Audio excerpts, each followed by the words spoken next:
You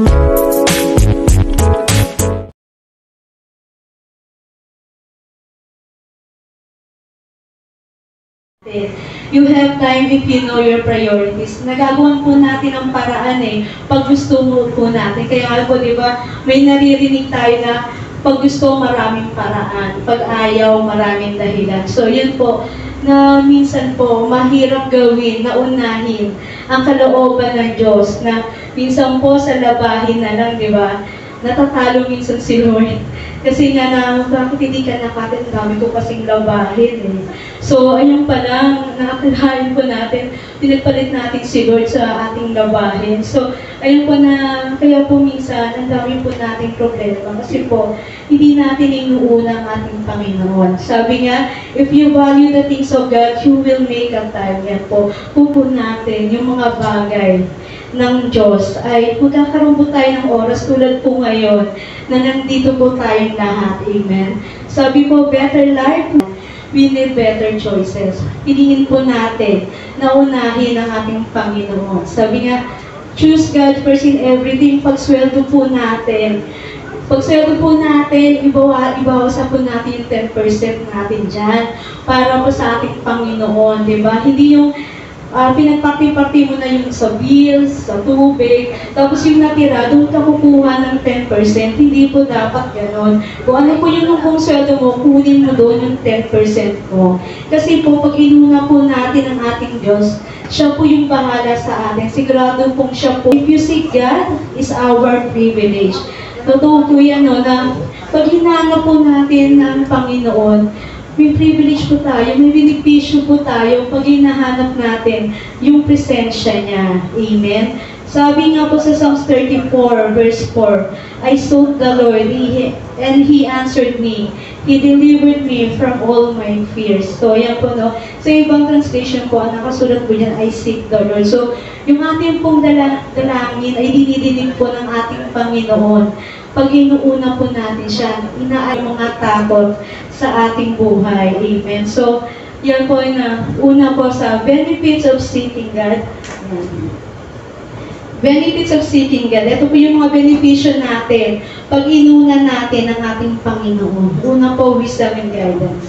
When we seek God first, we open ourselves up to His wisdom and guidance. He knows the best path for our lives and He guides us in the right direction. So, ayan po, na pag hinahanap po natin yung presensya ng Panginoon, binibigyan niya po tayo ng wisdom. Amen?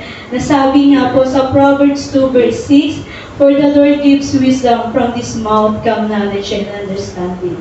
So, ayan po sabi sa Tagalog po, sapagkat ang Panginoon ay nagbibigay ng karunungan. Spirit.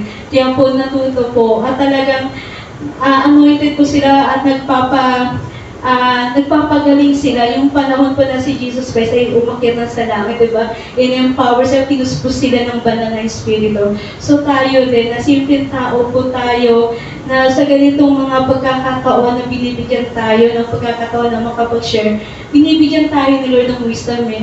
Diba? Dinadalangin po natin, Lord, ano pa dapat kong ituro, diba? So, yung worship, yung preparedness po natin, bago po tayo humarap dito, napaka-importante po nun. At pangalawa po, peace and comfort. Yan. Seeking God first can bring us peace and comfort in difficult times. So, sa lahat po na nag-struggle, sa maraming mga problema, na pag hinahanap natin si Lord, iiyak mo kayo, nagkakaroon po tayo ng kapayapaan di ba? Na yung minsan po na, matagal ko na po itong panaginip, pero hindi ko ito makalimutan. Medyo bago pa po ako sa ministry. Na tumatakbo ako, hindi ko alam kung sino yung mga humahabol sa akin. Tapos may, ko na, angel siya kasi yung po. So, pagpunta ko po, nung tumatakbo po ako, may isang lalaki po na napakakanta na nakabote.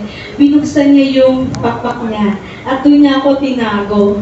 So, nung habang nakatago ako, sumisilip ako, tinitingnan ko kung sino yung mga humahabol sa akin. At nakita ko po yung mga tao na tinuturo ako, galit na galit sila sa akin. So, yung pag-ising ko po, yung comfort ni Lord na, kaya ko na po, naging paborito ko po yung Eagle's Wings. Dahil po doon. So, panaginip ko na yun, come live in me, all my life, take over. Diba? Parang, mabuhay buhay ka sa akin, ako nang bahala sa'yo. So, napakaganda po ng kantang Eagles. So, ayun po, no, isa po yan po talaga sa comfort ako na pag-gising ko po, umiyak po talaga ako sa Lord. Kasi naramdaman ko po yung protection niya eh. Na minsan sa iba-iba po tayo niya inaano kung paano niya tayo i-comfort. Yun nga po yung sa panaginip ko, napakalinaw po ng panaginip ko na yun na sobrang tagal na po yung ilang years na. Pero talagang hanggang ngayon, ina-appreciate ko po talaga yung kung paano niya ako kinomfort ng araw na yun. So, pangatlo po, strength and courage yan. When we seek God first, we can find strength, courage to face whatever challenges come our way. He can give us the strength we need to overcome obstacles. Yan po.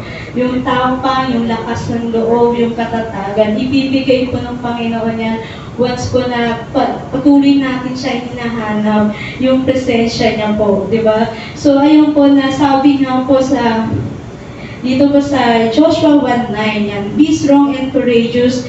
Do not be frightened and do not be dismayed, for the Lord your God is with you wherever you go. Amen. So, magpakatatag po tayo, lakasan po natin ang ating loob at huwag po tayo matakot kasi nandiyan po ang ating Diyos na kasama po natin saan man tayo pumunta. Amen. So, number 4 is provision and blessings. Yan.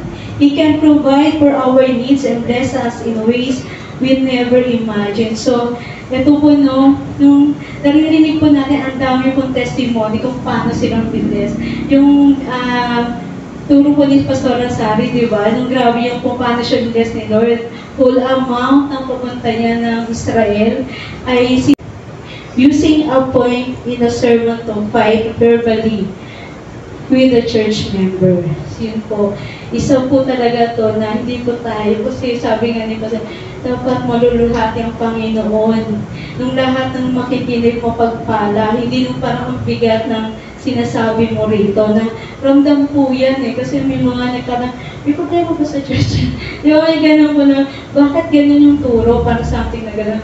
Ramdam po yun. Tayo po lahat po tayo may struggles.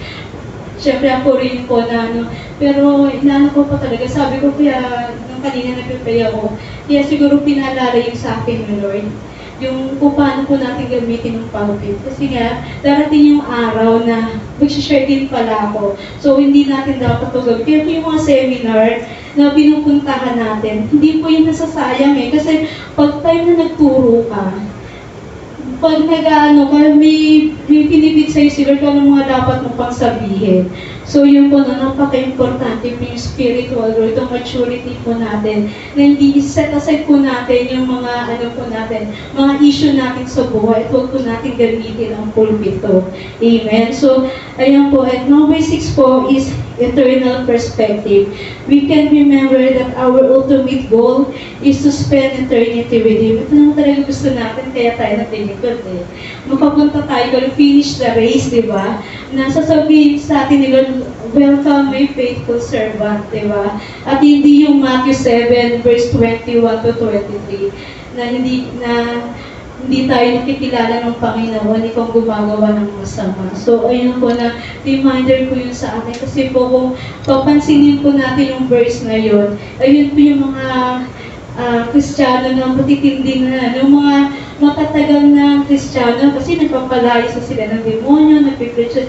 So, bakit hindi sila pinapasok ni Lord? Kasi siguro hindi nila nabantayan ang puso nila. Masyado silang confidence, di ba? Na siguro hindi na sila nagpipray, hindi na sila may mga compromise silang ginagawa sa mundo. Kaya nangyayari yun. So, ito po is reminder for us po na kailangan po, kung gusto talaga natin, lalo na po ngayon, di ba? Marami na po nangyayari sa iba't ibang bansa. Tulad po sa ngayon sa Texas, may tatlo po ng August 14, sabay-sabay po nagkaroon po ng wildfire. So talaga, sabi nga malapit na talaga yung pagbabalik ng Panginoon na hindi na po usual yung ating